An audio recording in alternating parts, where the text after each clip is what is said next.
Have you ever been driving on the highway and you're going over the speed limit? And have you ever asked yourself, how much time does speeding actually save, if any at all? Well, the answer is it can save you some time, but it might not save you as much as you think. The way we're going to look at this is taking the weighted average for speed. So, what a weighted average does is it takes different values within the numerator and it assigns different weights to those values. I'll show you in a second what that means. Before we get into weighted averages, though, we'll just look at a general average for speed. So if you're driving 70 miles per hour on the highway for 23 miles, you can see that your travel time by driving 70 miles per hour consistently over those 23 miles is about 20 minutes of travel time. Now, if we turn our attention over to a weighted average, you can see a little bit more how this works. If you break your trip up into different sections and you're going to be going different speeds throughout different portions of your trip, we can start off by saying that if you're leaving your house or apartment, you might be going a lower speed, like 25 miles per hour, for the first mile of the journey or so until you reach the highway. That part of the weighted average, the first mile of the trip, is represented by the fraction 1 over 25 because your total distance of the journey is 25 miles, and the portion of the journey during which you're going a low speed, 25 miles per hour, is 1 mile. So this part of the fraction has a weight of 1 over 25. For the second part of the journey, you might reach the highway now and get up to a speed of 80 miles per hour for 3 miles. So this particular part of the average has a fractional value of 3 over 25 to represent the 3 miles during which you're going 80. Now you speed up a little bit more on this highway, you might make it up to 90 miles per hour for 8 miles of the journey. So 90 miles per hour has a weight of 8 over 25 for this average, and so on. Now maybe the next part of the highway you hit a little bit of traffic, have to slow down to 65 for 2 miles. Your last 10 miles you get back up to your speed of 90 miles per hour for 10 miles. Finally, you might exit the highway and then get onto a city street or something and travel the last mile of your journey, once again at 25 miles per hour. Now, if we take the average of the portion of the trip when you were on the highway and going different speeds, 80, 90, 65, that's about 23 miles of your journey during which you were on the highway and speeding. So how much travel time has elapsed during this part of the journey while speeding? The answer here would be about 86 miles per hour average and 16-minute travel time. The overall average speed of this journey, once you account for the beginning and ending 1 mile portions of the trip with 25 miles per hour, comes out to about 81.6 miles per hour average speed, or about 18.4 minutes of travel time.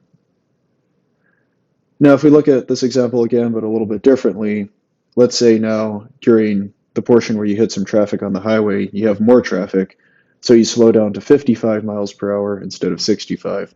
But for the other portions, you're still speeding at about the same amount, but slightly less for the last 10 miles. Now, taking this into account, the 23 miles during which you're on the highway is now an 81.3 mile per hour average speed and 17 minutes travel time. Overall average speed is 76.8, so approximately 5 miles per hour slower than when you were speeding more in the first example, and this results in about 1 extra minute of travel time. Now when you compare the 23-mile portion of the trip, that's the meat of your trip, which is purely the highway portion, when you were speeding, the average speed was like 86.5 miles per hour, or about 81.3. So with 86, average speed is about 16 minutes travel time, and then 81 is 17 minutes travel time. Now, if you look back here for the same portion of 23 miles, if you were going 70 miles per hour average speed and not speeding at all and not hitting any traffic, so your cruise control is set to 70, then your total time for that portion of the journey would be the 19.7 minutes travel time. And you might be thinking that because you're going approximately 15 to 20 over the speed limit in certain points, that you might be saving a lot of time, which you're saving some time, but not as much as you might think. So by speeding over 15 miles per hour over the speed limit, your travel time is 16 minutes versus 19.7, so you're saving about 3.5 minutes, and then with like 80 miles per hour, 10 over the speed limit, you're saving like about 2.5 minutes. So that's a little bit of time, but not as much as you might have thought by speeding by the amount that you did. As another example, we can look at a road trip from Ann Arbor to Chicago. That journey is approximately 250 miles. The average travel time, based on what my Maps app says, is about 3 hours and 40 minutes, and that includes a little bit of traffic here and there. The average speed, if the trip is indeed 3 hours and 40 minutes, would be about 68 miles per hour because most of the highway has a 70 mile per hour speed limit. Once you reach Illinois, it's down to 55. And this is also assuming very little traffic and no stops whatsoever. Now, the portion of this trip that goes through Michigan from Ann Arbor to the Michigan-Indiana border is approximately 180 miles. So with a 70 mile per hour speed limit, that should take you approximately 2 hours and 35 minutes. During the portion when you're in Michigan, it is easier to speed because the flow of traffic in the state of Michigan is generally a lot faster on highways than in other states, and police generally don't pull people over. But this is not any kind of condonement for speeding. If you speed for this entire stretch at 85 miles per hour, meaning you set your cruise control to 85, there isn't any traffic to slow you down. You can just go 85 consistently straight. This travel time would be reduced to about 2 hours and 7 minutes for that 180 mile stretch. So if that's the case where you can set your cruise control without being stopped or hindered or slowed down in any way, you could save a significant amount of time by speeding. In this case, you're going about 20% over the speed limit by going 85, so that means you should save approximately 20% travel time, which you do. And if you take the weighted average of this trip, you can look at the 1 mile distance from your house or apartment to the highway, for example. You might be traveling 25 miles per hour. You get on one portion of the highway for another 9 miles, that's 65. And now you go ahead and speed 85 miles per hour through about 170 miles on the next highway. And then once you cross the border from Michigan into Indiana, that's about another 45 miles till you reach the Illinois border. The speed limit there is 65. And then once you cross into Illinois, that's when you start getting the traffic, and the speed limit drops to 55 as well.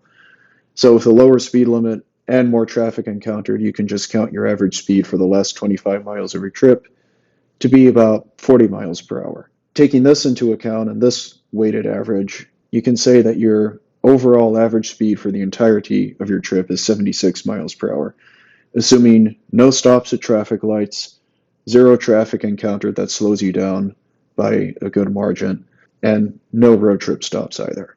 So 76 mile per hour average speed. The average travel time with this average speed taken into account would be about 3 hours and 17 minutes. And if you look at the average travel time that a Maps app would tell you of 3 hours 40, and if you speed, that saves you about 23 minutes of time. So that is a decent chunk of time saved. Again, about 10% over the speed limit consistently means about 10% of your trip time saved.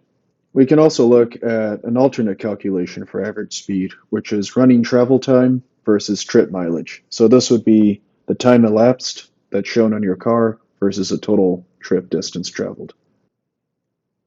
For example, if you drive 10 miles and it takes you 9 minutes to go those 10 miles, your car will show an average speed of 67 miles per hour. If you hit traffic and you might get slowed down for 2 miles, it could take you an additional 7 minutes to go those 2 miles, for example. So if that happens, now your average speed gets dropped to 45 miles per hour. So this is a significant drop in average speed. Now, your total trip time is your total mileage divided by the average speed, as we showed earlier. Getting stuck in traffic, of course, will slow you down a lot more than you think, and of course also sitting at traffic lights means that your average speed is 0 miles per hour while you're sitting at the light, and time keeps ticking.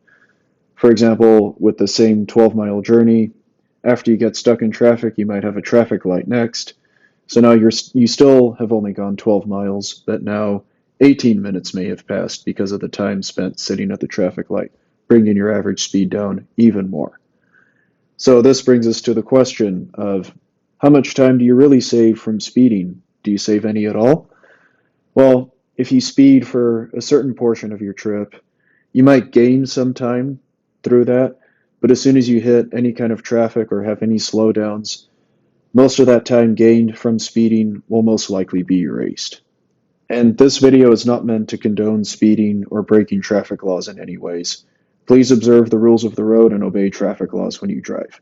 Because, like I said, time saved from speeding doesn't really save you that much time unless you're able to speed consistently for a long portion of your trip. But that is also not advised because that is dangerous as well, and you are breaking traffic laws by speeding. So keep that in mind and drive responsibly. To give a little bit of a last example of how dangerous it can be going at high speeds, going at excessively high speeds, that is, if you sneeze or if you look away for a brief second or you look down at your speedometer or look to the side of the road, your eyes will be away from the road for approximately 1 second.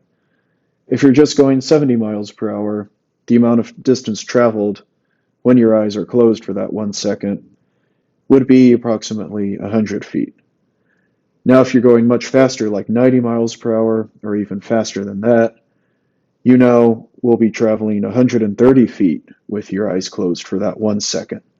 So you can just imagine how the faster you're driving your car, the more dangerous it becomes when you look away from your car for anything at all, even for 1 second.